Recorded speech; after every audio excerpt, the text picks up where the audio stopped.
Bapak Ibu saudara-saudara yang saya kasihi dalam Tuhan Yesus Kristus, hal berpuasa sudah biasa kita lakukan di dalam menjalani kehidupan beriman. Puasa juga dilakukan oleh orang-orang Yahudi. Berpuasa di dalam Alkitab umumnya berarti tidak makan dan tidak minum selama waktu tertentu. Jadi bukan semata-mata menjauhkan diri dari beberapa makanan tertentu.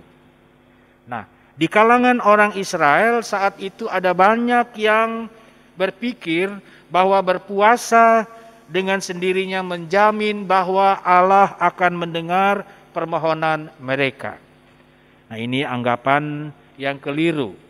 Kalau kita baca dalam pembacaan kita, Yesaya pasal 58 ayat 3, itu diungkapkan oleh Nabi Yesaya bagaimana orang Israel protes kepada Tuhan karena puasa mereka tidak diperhatikan. Nah, menanggapi protes itu, Nabi Yesaya mengatakan bahwa Tuhan tidak memperhatikan puasa mereka. Mengapa? Karena sambil berpuasa mereka masih tetap berusaha untuk memuaskan nafsu. Dalam bacaan dikatakan mengurus urusanmu, mengurus kepentingan diri sendiri. Mereka rupanya melakukan penindasan terhadap buruh-buruh, terhadap budak. Mereka berpuasa sambil mengadakan permusuhan dengan orang lain juga, dengan cara berbantah, berkelahi, bahkan memukul dengan tinju. Kalau di dalam ayat 9, mereka sambil menunjuk-nunjuk, mereka memfitnah. Memfitnah sesama tentunya. Apa yang mereka lakukan itu sama sekali bertolak belakang dengan hakikat puasa. Nah, puasa yang mereka lakukan itu tidak lebih daripada sebuah kesalehan yang semu. Untuk apa? Untuk menutupi kepalsuan perilaku hidup yang mereka jalani. Tanpa disertai perilaku yang benar, Bapak Ibu Saudara-saudara, memang tindakan berpuasa adalah sia-sia. Nabi Yesaya menjelaskan bagaimana seharusnya puasa yang benar. Secara kritis, Nabi melontarkan pertanyaan, cukupkah puasa itu dilakukan dengan menundukkan kepala seperti gelaga dan memakai tanda-tanda lahiriah berupa kesedihan, yaitu membentangkan kain sarung dan abu sebagai tanda perkabungan, sebagai alas tidur. Nah, rupanya bangsa itu berpuasa mempersembahkan korban bakaran dan korban sajian karena mereka mengingkari perjanjian dengan Allah, dalam arti seolah-olah mereka hanya ingin menarik perhatian Tuhan untuk memperoleh berkat-Nya supaya Tuhan dapat mengindahkan usaha mereka dan memuaskan keinginan mereka supaya tercapai. Nah, berbeda sekali Bapak Ibu Saudara-saudara. Model perendahan diri yang dilakukan oleh Tuhan terhadap mereka. Tuhan Allah yang dikenal adalah Tuhan yang Maha Kasih, Maha Kuasa. Turut campur tangan dalam upaya melepaskan mereka dari penindasan di tanah Mesir. Juga saat mereka berada di dalam pembuangan di tanah Babel, supaya mereka mendapatkan kemerdekaan hidup.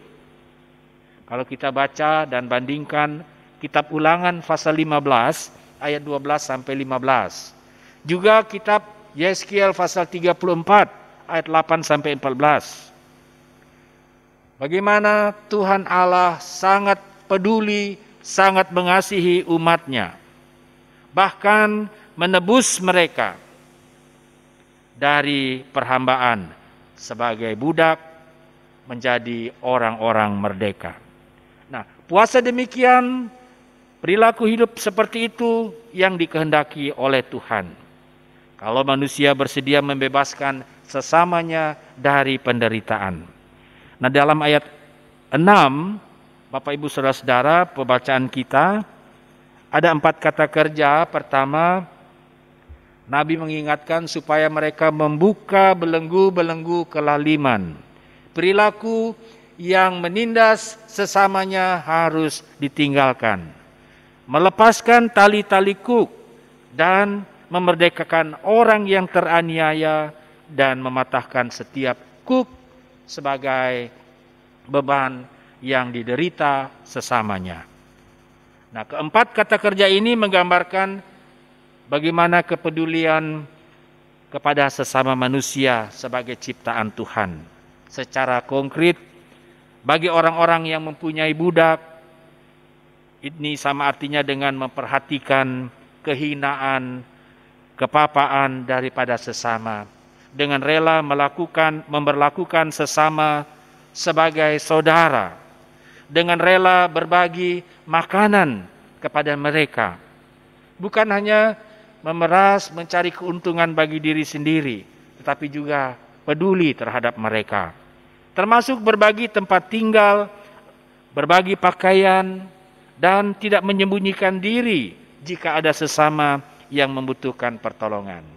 Di jemaat diaspora tidak ada yang menutup diri, menyembunyikan diri ketika ada saudara seimannya mengalami kekurangan. Terutama di masa badai seroja, dalam kehidupan bersama di tempat kos, di asrama, selalu kita saling peduli, saling memperhatikan.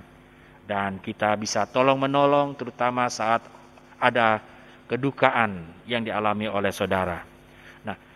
Dalam 3 dari 4 contoh tadi, Bapak Ibu Saudara-saudara, orang miskin juga diminta supaya diundang ke meja makan, diundang ke rumah, dan diberi kesempatan untuk mengemukakan persoalan yang mereka alami.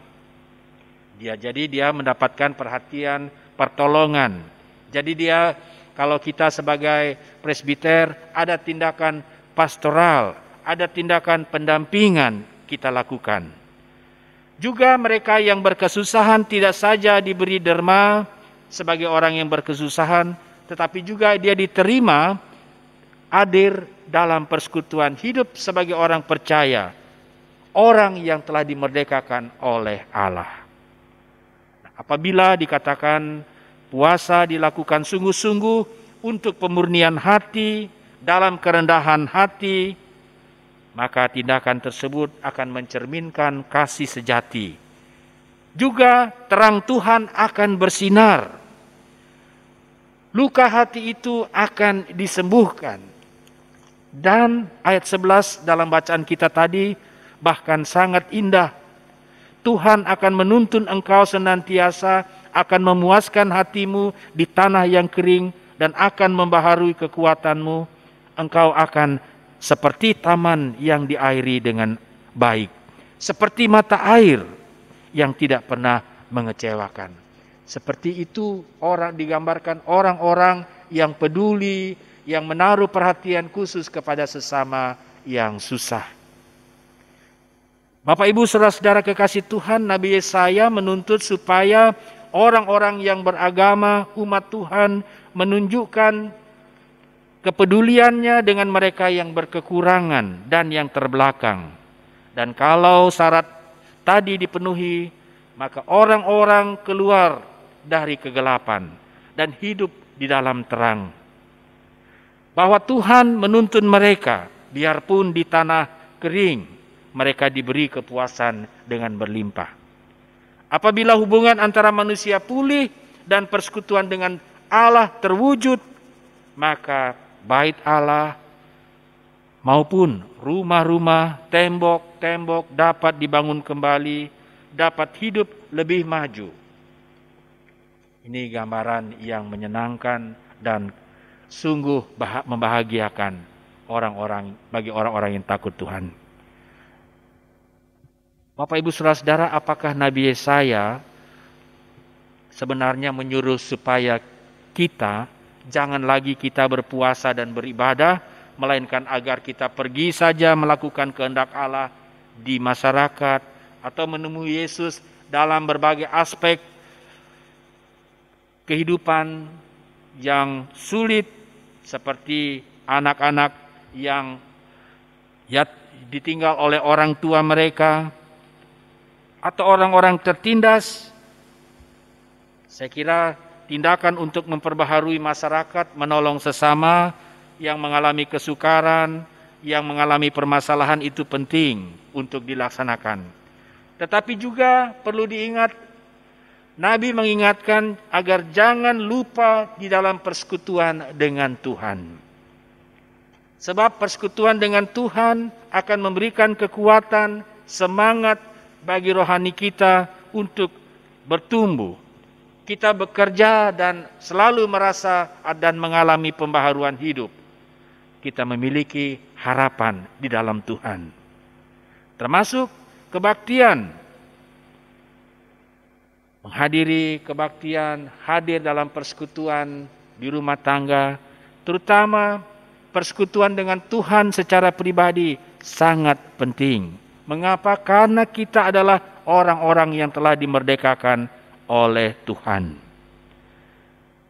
Lewat perenungan pribadi, persekutuan dengan Tuhan, kita ingat kembali betapa pengorbanan Tuhan Yesus sangat besar bagi kita. Kasih-Nya tidak terbatas bagi kita. Kita diajak untuk memperhatikan kehidupan beriman, juga memperhatikan sesama kita yang membutuhkan pertolongan di sekitar kita. Dalam hubungan dengan persiapan perjamuan kudus, Bapak Ibu Saudara-saudara, kita diingatkan kembali bahwa Kristus telah memerdekakan kita dengan cara merendahkan dirinya untuk membebaskan setiap kita. Mari kita menghargai pengorbanan Kristus dan cinta kasih-Nya yang besar, dan kita melakukan dengan sungguh pelayanan terhadap sesama, persembahan hidup terbaik bagi kemuliaan Tuhan. Amin.